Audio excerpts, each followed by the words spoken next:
یکے بعد دیگرے جو ہیں وہ ان باغیوں کے جو ہے قبضے میں آتے گئے اور انہوں نے وہاں پہ مکمل طور پہ کنٹرول سنبھال لیا ہے. اور اب دمشق جو ہے وہ ایک آخری آپ کہہ لیجیے ہدف ہے. اور خیال یہی کیا جا رہا ہے کہ جس طریقے سے ابھی شامی فوج خود ایئرپورٹ چھوڑ کے جا چکی ہے دمشق کا، تو اس کے بعد میں سمجھتا ہوں کہ یہ یعنی لمحوں کی بات رہ گئی ہے. آپ کسی بھی وقت یہ خبر سن سکتے ہیں کہ دمشق بھی جو ہے وہ ان انقلابیوں کے قبضے میں جو ہے وہ آ چکا ہے. اچھا، لیکن اب صورتحال کو اوور آل کس طرح سے کنٹرول کیا جائے گا؟ آپ نے بتایا کہ شام کو بین الاقوامی سیاست کا جیسے کہ اکھاڑا بنا دیا گیا تھا، اب عالمی طاقتیں کس طرح سے یہاں پر صورتحال کو کنٹرول کر سکتی ہے، کس طرح سے رول پلے کر سکتی ہیں، اور حزب اللہ کی ناکامی اس کا سبب ہے؟ اس کے بعد ان کی طاقت میں یقیناً ایک کمی آئی تھی، اور اس کے بعد سے یہی وجہ ہے کہ یہاں پہ کمزوری آنے کے بعد جو بنیادی طور پہ ایک روٹ تھا، جو زمینی روٹ راستہ بنتا تھا شام کا بیروت کے ساتھ، اور یہی ایک ایسی سپلائی لائن تھی کہ جہاں سے لبنان میں جو ہے حزب اللہ کو یا جو دیگر مزاحمتی تنظیمیں ہیں ان تک کمک پہنچتی تھی. اب یہ بہت بڑا نیٹ ورک جو ہے وہ ایکسپوز بھی ہوا ہے اور اس کے بعد کمزور بھی ہوا ہے، اور جب جو موجودہ صورتحال ہے اس میں سے وہ مکمل طور پہ تباہ ہو چکا ہے. اسی طریقے سے روس کا جو انٹرسٹ تھا وہ طرطوس میں ان کی جو ایک بندرگاہ ہے جس کے ذریعے وہ باہر روم میں اپنے جو مختلف اڈے ہیں ان تک سپلائی لائن اور چیزیں پہنچاتا تھا اور اس حوالے سے اس کو سیف گارڈ کرتا تھا. روس خود یوکرین میں پھنس چکا ہے اور اس کی وجہ سے ان کا انٹرسٹ اس علاقے میں بالخصوص جو لاجسٹک سپورٹ گولہ بارود کی صورت میں یہاں آتی تھی وہ کم ہو گئی. صرف اور صرف فضائی حملے جو ہیں اس کے ذریعے آپ کسی بھی ملک کو جو ہے وہ تاراج نہیں کر سکتے.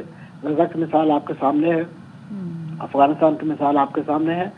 تو بوٹس آن گراؤنڈ جو ہے وہ صرف اور صرف اس وقت 900 کے قریب امریکی فوجی موجود تھے جو بذام میں خود ایک نام نہاد داعش جس کو انہوں نے خود کریٹ کیا تھا اس سارے فیصب کے لیے، اس کو کنٹرول کرنے کے لیے، اس کے خلاف لڑنے کے لیے علاقے میں موجود تھے.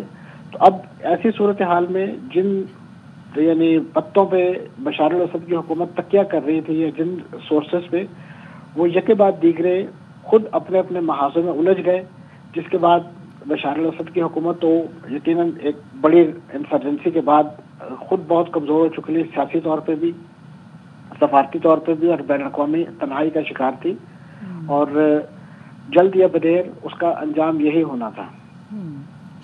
اچھا، حکومت مخالف فورسز اتنی مستحکم ہیں کہ ملک کی صورتحال کو کنٹرول کر سکیں، ملک کی باغ ڈور سنبھال سکیں؟ دیکھیے جی، یہاں پہ کسی بھی گروپ کے پاس ایک یونیفائڈ کمانڈ نہیں ہے، یہ سپلنٹر گروپ ہیں. اسی طریقے سے جس طریقے سے افغانستان کے اندر جو طالبان اور ان کے زیر انتظام مختلف گروپس جو ہیں وہ آپریٹ کرتے تھے، تو ابھی اس کو مستحکم ملک بنانے کے حوالے سے جو کوشش درکار ہے، میں سمجھتا ہوں جس طریقے سے بین الاقوامی پلیئر جس میں گلف کنٹری، سعودی عرب، سب لوگ انوالو تھے، ہر ایک کے اپنا انٹرسٹ ہے. اگر تو آپ کو شام کی وحدت اور اس کی قومی یکجہتی درکار ہے تو اس کے لیے آپ کو اپنے اپنے پیٹی انٹرسٹ جو ہیں انہیں سائڈ پہ رکھ کے حقیقی معنوں میں شامی عوام جو ہیں اس کے لیے، ان کی بہبود کے لیے اور اس کے لیے کام کرنا ہوگا.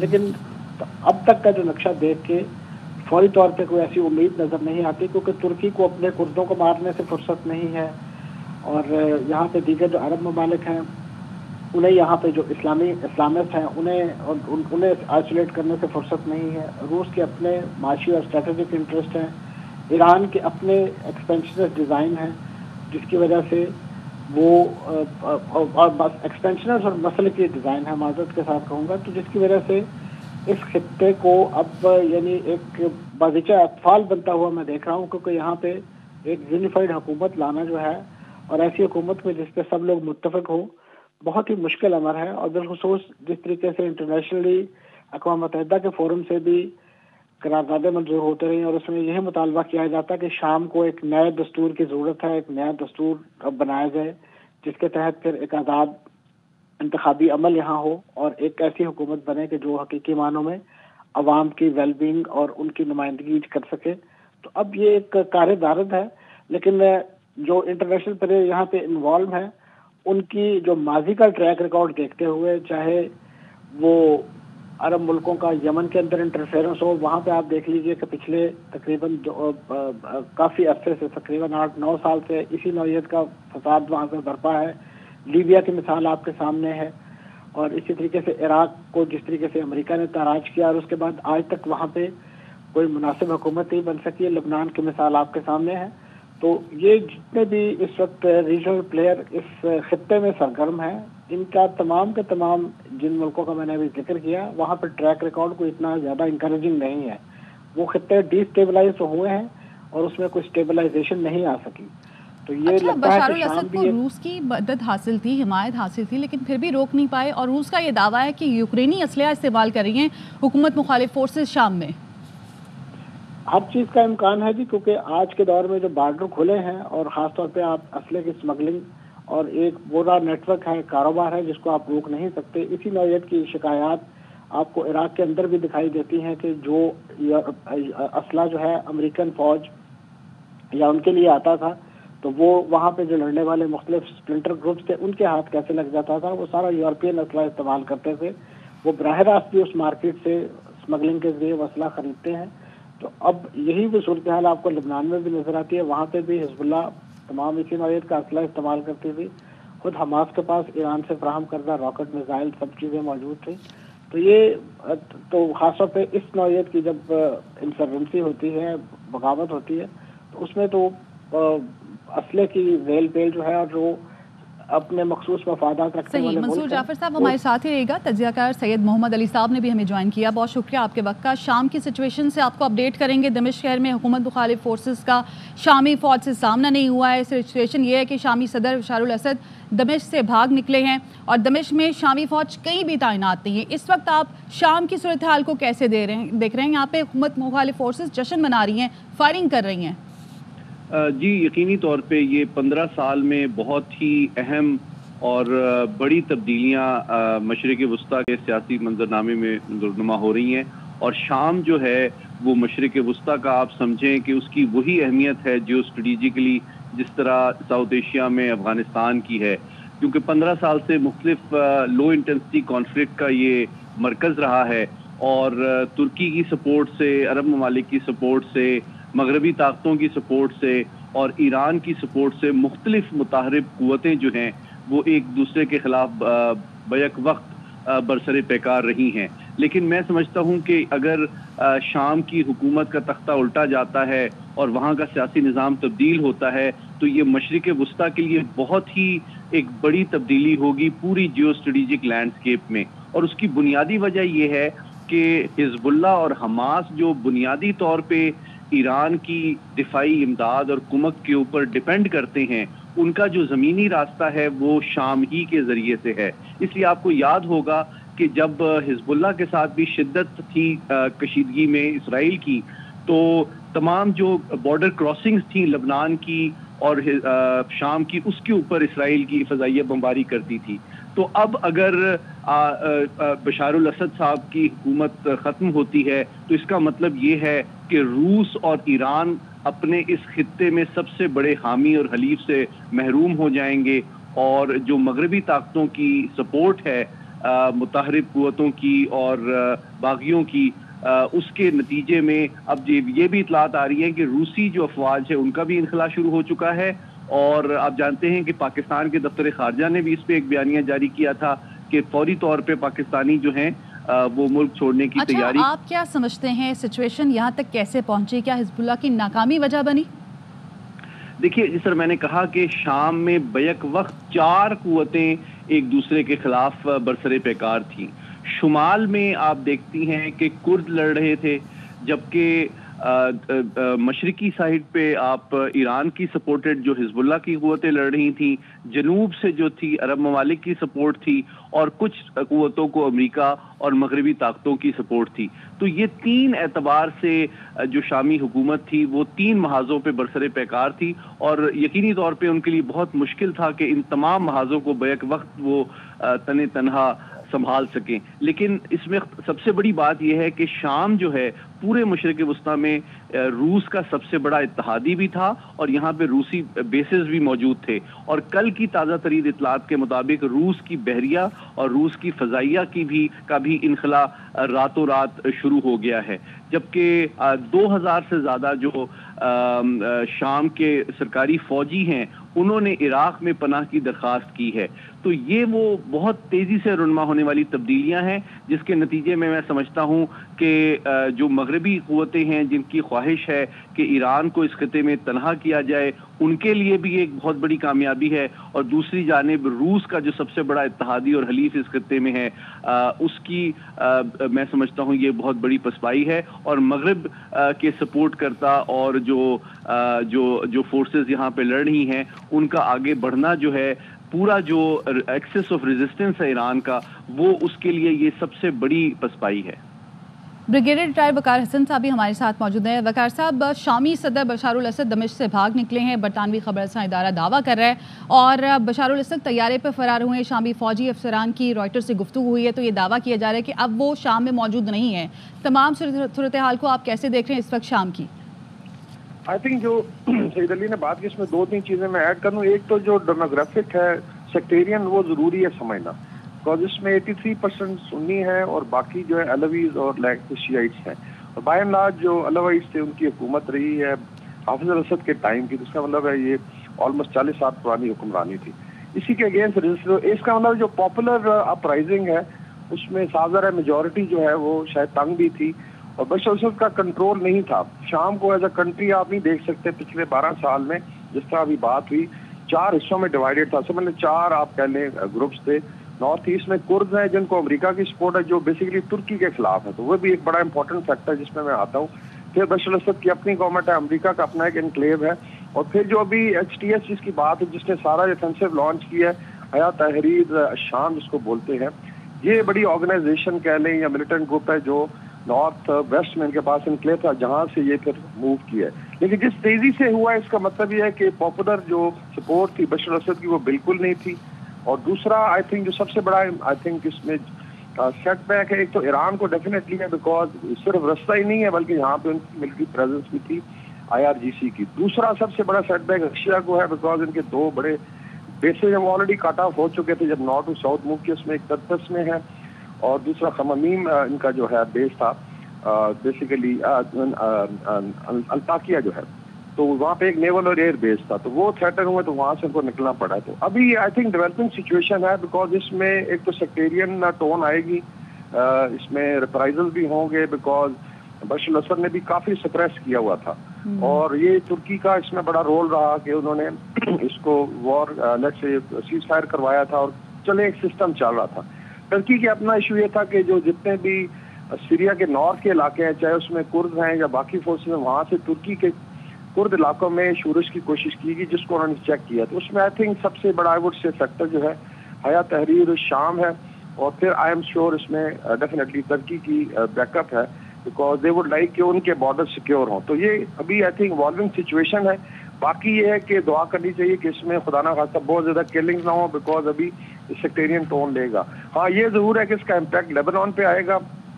لبنان میں حزب اللہ اور اسرائیل کا سیز فائر ضرور ہوا ہے لیکن حزب اللہ تھوڑی ویکن ہوئی ہے. اس کا امپیکٹ فلسطین کی لڑائی پہ بھی ہوگا بیکاز ابھی جو میڈیا کی توجہ ہے ساری سیریا کی طرف چلی گئی ہے. ابھی اس میں دیکھ رہا ہے کہ کیا OIC کوئی رول پلے کر سکتی ہے اور کس طریقے سے چیزیں آگے چلتی ہیں. لیکن اٹس انفارچونیٹ کہ ابھی ایک پھر انسٹیبلٹی کا جو دور ہے وہ سیریا میں شروع ہوا ہے. تو اس تمام صورتحال کی آپ ذمہ داری کس پر ڈالیں گے؟ کیا حزب اللہ کا کمزور ہونا، روس کا مدد کے لیے نہ پہنچنا ذمہ داری ہوگی، یہ وجہ بنی؟ یہ میں نے بتایا نا, اس میں آپ سیریا کو اگر تو ایز اے مونولتھ اینٹی تو آپ لے ہی نہیں سکتے. یہ ایک ملک نہیں تھا. بیسیکلی آپ کہہ لیں کہ یہ ایک فریکچرڈ کنٹریز کو 4-5 بڑی قوتیں کنٹرول کر رہی تھی. میرے خیال میں سارے ذمہ دار ہیں اور ابھی بھی آپ دیکھیں تو اس میں ایکسپلائٹ کرنے کی کوشش کی گئی ہے تمام جو بارڈرنگ بڑی پاورز ہیں کہ وہ اپنا اس میں فائدہ اٹھائیں. تو صاف ظاہر اس میں امریکہ کا بھی اپنے بیسز ہیں وہاں پہ. پھر کرد جو ہے وہ ترکی کو تنگ کر رہے تھے یا بلکہ ایور سے کہ کچھ ٹیررسٹ اٹیک کروائے ہیں جو YPG ہے یا کہ ان کی KKP ہے ترکی کی جو کردوں کی ٹیررسٹ آرگنائزیشن ہے. تو ترکی کو ڈیفینیٹلی فائدہ ہے بیکاز ان کا بارڈر سیکیور ہو گیا ہے. لیکن ابھی جو ود ان جو رجیم بڑا چینج آئے گا اس میں آئی تھنک حیات تحریر الشام کا بہت بڑا رول ہوگا بیکاز وہی بڑا ملیٹنٹ گروپ ہے جو بھی ٹیک اوور کر رہے ہیں اور عوام بائی اینڈ لارج ان کے ساتھ ریلی کر رہی ہے. یہ ایکسپیکٹڈ نہیں تھا کہ یہ 48 گھنٹوں میں قوم سے پھر دمشق تک پہنچ جائیں گے. اس کا مطلب ہے کہ جو بشار الاسد کی فورسز بہت زیادہ ویکنڈ تھیں. تو میرے خیال میں ایک مکس فیکٹرز میں کسی کو آپ اس طریقے سے سنگل آؤٹ نہیں کر سکتے کیونکہ یہ وارنگ فیکشنز ہیں, پھر ان کے پیچھے بیک اپ ہیں, پاورز ہیں. جو اپنا اپنا اثر رسوخ استعمال کر رہی تھی. It is I would say evolving situation ہے, ابھی دیکھنا ہے کہ یہ چیزیں آگے کیسے جاتی ہیں. اور آپ کیا سمجھتے ہیں آنے والے دنوں میں اب صورتحال کو کیسے دیکھ رہے ہیں, اور حکومت مخالف فورسز اتنی منظم ہیں کہ آگے چل کے حکومت کا کنٹرول سنبھال سکیں, ملک کو دیکھ سکیں؟ جی وہی ہے جس طرح آئی وڈ سے اس کو آپ ریلیٹ کر سکتے ہیں طالبان کا ایڈوانس تھا افغانستان میں, some thing like that, because یہ الٹیمیٹلی ایک ملیٹنٹ گروپ ہے.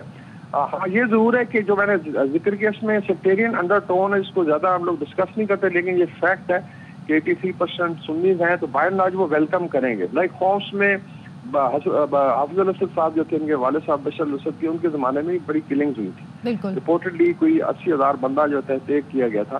تو وہ ساری جو ہے آئی تھنک سیکٹیرین زیادہ نہیں آئیں گی. میرے خیال میں ابھی ڈپینڈ کرتا ہے کہ ایچ ٹی ایس فائنلی کتنا کنٹرول لیتی ہے اور کیا اس کو پھر ریکگنائز کیا جاتا ہے اندر جو ہے, کیا وہ عمل لا سکتے ہیں. آئی وڈ سے کہ اٹس اے ٹریجک سچویشن, لیکن چلیں یہ بھی ہے کہ ابھی جو بھی ایک بڑی قوت اگر کنٹرول کر لیتی تو شاید سیریا جو اسٹیبلٹی کی طرف جائے, لیکن اس میں بہت زیادہ ٹائم لگے گا. اور عالمی طاقتیں اس تمام صورتحال کو کیسے دیکھ رہی ہیں؟ امریکہ نے تو کہہ دیا کہ ہمارا کوئی تعلق نہیں ہے دمشق کی سچویشن سے, شام کی سچویشن سے, لیکن دیگر ممالک کیسے دیکھیں گے اس تمام صورتحال کو؟ اس میں ریجنل کنٹریز کا زیادہ زور ہے, بیکاز دیکھا جائے تو امریکن پریزنس تو ایک بیس ہے جو ساؤتھ ایسٹ میں ہے.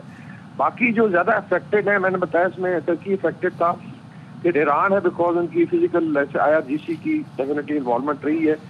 پھر اسرائیل کا بھی ایک رول بنے گا, بیکاز اگر سیریا ویکن ہوتا ہے تو اسرائیل کو آپ کہنے ایک ریلیف ہے. اسی طریقے سے حزب اللہ کا جو لیبنان میں تھا, ان کا کافی آنا جانا تھا, because they could travel to Syria. اور رشیا کو بہت زیادہ سیٹ بیک ہے. اس کا آئی سے کہ عالمی منظر نامے میں جو باقی فرنٹس ہیں, لائک کوریا میں بھی ایک ڈیولپمنٹ ہو رہی ہے, تو اس میں جیسا پرانی کولڈ وار تھی کہ ٹٹ فار ٹیٹ چل رہا ہے کہ آپ یہاں پہ یہ کریں گے تو ہم وہاں پہ وہ کریں گے. تو ڈسپائٹ کہ امریکہ کہہ رہی ہے اس کا کوئی تعلق نہیں ہے, لیکن میرے خیال میں ڈیفینیٹلی اس بات پہ ضرور خوش ہوں گے کہ جہاں پہ رشین اور ایرانین انفلوئنس اگر رول بیک ہوتا ہے, اور اگر رشیا اپنے اڈے چھوڑ کے جاتا ہے تو I think it's a huge setback. پھر آگے ٹرمپ صاحب نے آنا ہے 20 تاریخ کو, تو ان کے آنے سے پہلے اگر دیکھا جائے تو دو فرنٹس پہ, یوکرین اور یہاں پہ ویسٹ ایشیا میں بہت بڑی ڈیولپمنٹس ہو رہی ہیں. تو اسی لیے آئی تھنک اس چیز کو اس طریقے سے دیکھا جائے کہ باقی طاقتیں جو ہے وہ کیسے ہاں یہ کہ وہ اسی اگر رول پلے کرتی ہے, عرب ممالک ہیں, ترکی ہے, پاکستان ہے, ایران ہے, جس کا کوئی پرامن حل نکال سکیں تو وہ سکسیس ہو سکتے. لیکن میرے خیال میں بھی یہ سال بڑا ڈیفیکلٹ ہے سیریا کے لیے. ٹھیک ہے, بہت شکریہ آپ کا بریگیڈیئر ریٹائر وقار حسن صاحب, منصور جعفر صاحب, سید محمد علی صاحب, AIM نیوز سے گفتگو کرنے کے لیے. عدالتی احکامات پر MD کیٹ کا دوبارہ انعقاد آج کیا جا رہا ہے. کراچی سمیت سندھ کے 6 شہروں میں مقررہ امتحانی مراکز پر ٹیسٹ لیا جائے گا. کراچی میں NED یونیورسٹی اور کراچی یونیورسٹی میں امتحانی مراکز قائم کیے گئے ہیں. ہمارے نمائندے عدنان راجپوت اس وقت NED یونیورسٹی سینٹر پر موجود ہیں, ان سے مزید جانتے ہیں. بتائیے گا. آج بالکل ڈاکٹر بننے کے خواہشمند طلباء طالبات آج ایک بار پھر اپنی قسمت آزمائیں گے. آج ہی ایک بار پھر ND ٹیسٹ لیا جا رہا ہے. شہر کے 2 مختلف مقامات پر امتحانی مراکز قائم کیے گئے ہیں, کراچی یونیورسٹی اور NED یونیورسٹی میں. اس سے قبل بھی یہ ٹیسٹ لیا گیا تھا. مختلف قسم کی شکایات موصول ہونے پر اس ٹیسٹ کو منسوخ کر دیا گیا تھا. ایک بار پھر عدالتی حکم پر آج یہ ٹیسٹ لیا جا رہا ہے. اس وقت NED یونیورسٹی کے باہر موجود ہے. یہاں پر طلباء طالبات ہزاروں کی تعداد میں یہاں پہنچے ہیں. جبکہ اگر بات کی جائے سیکیورٹی کے حوالے سے تو سیکیورٹی کے بھی یہاں فل پروف انتظامات کیے گئے ہیں. پولیس کی بھاری نفری یہاں پر تعینات ہے. اس کے ساتھ ساتھ ٹریفک کی روانی کو مستقل بحال رکھنے کے لیے ٹریفک پولیس کے جوان بھی یہاں پر موجود ہیں. جی. Drug regulatory authority of Pakistan کے chief executive doctor Asim Rauf نے کہا ہے کہ دنیا بھر کی طرح پاکستان میں بھی ادویات کے غلط استعمال سے لوگ جاں بحق ہو رہے ہیں. ڈاکٹرز ادویات کے غلط استعمال کو روکنے کے لیے تربیت یافتہ نہیں ہے. صرف فارماڈرس ادویات کے غلط استعمال روک سکتے ہیں. انور خان کی رپورٹ. کراچی میں الخدمت کے زیر اہتمام شہریوں کو ادویات کے مضر اثرات سے بچانے کے لیے فارماسسٹ کی بڑی بیٹھک میڈیکیشن سیفٹی کانفرنس کا انعقاد. ڈرگ ریگولیٹری اتھارٹی کے سربراہ ڈاکٹر عاصم رؤف کا کہنا تھا کہ پاکستان میں اکثر میڈیکل اسٹور پر تربیت یافتہ فارماسسٹ موجود نہیں ہیں, جس کی وجہ سے دواؤں کے غلط استعمال کے واقعات پیش آتے ہیں. آج کا ٹاپک ہمیں یہ تھوڑا سا سینسٹائز کرتا ہے کہ پاکستانی لوگوں کو ہم نے دوائیوں کے برے اثرات سے کیسے محفوظ رکھنا ہے. الخدمت فارمیسی کے ڈائریکٹر سید جمشید احمد نے کہا کہ پاکستان میں 60,000 میڈیکل اسٹور میں سے صرف 5% میڈیکل اسٹور پر تربیت یافتہ عملہ موجود ہوتا ہے. پاکستان میں میڈیکیشن سیفٹی میں جو کی رول جس کو پلے کرنا ہے فارماسسٹ کو, وہ سسٹم میں یا تو موجود ہی نہیں ہے یا ہے تو وہ افیکٹو نہیں. MBBS کر کے میں پریکٹس نہیں کر سکتا، ایون شاید میں ڈاکٹر بھی نہیں لگا سکتا جب تک میرے پاس ہاؤس جاب نہ ہو. سو آپ ڈرائیو کا لائسنس فارماسسٹ کو تبھی دیں کہ جب اس کا 1 سال کا ہاؤس جاب ہو گیا ہو. کانفرنس میں شریک ماہرین کا کہنا تھا کہ امریکہ میں دوا کے غلط استعمال سے سالانہ 2.5 لاکھ لوگ انتقال کر جاتے ہیں، لیکن پاکستان میں دوا کے غلط استعمال سے ہونے والی اموات کا کوئی ڈیٹا موجود ہی نہیں. کیمرامین یعقوب بلتی کے ساتھ Anwar Khan, ARY news Karachi. Oscar award یافتہ ہالی ووڈ سٹار ایڈرین بروڈی کی تاریخی ڈرامہ فلم دی بروٹلسٹ کا لاس اینجلس میں پریمیئر. دوسری جنگ عظیم کی ہولناکی سے فرار جوڑے کی داستان 20 جنوری کو پردے پر سجے گی. اس کے ساتھ ہی نیوز بلیٹن سے فی الوقت اتنا ہی. مزید خبروں اور اپڈیٹس کے لیے دیکھتے رہیے ARY نیوز.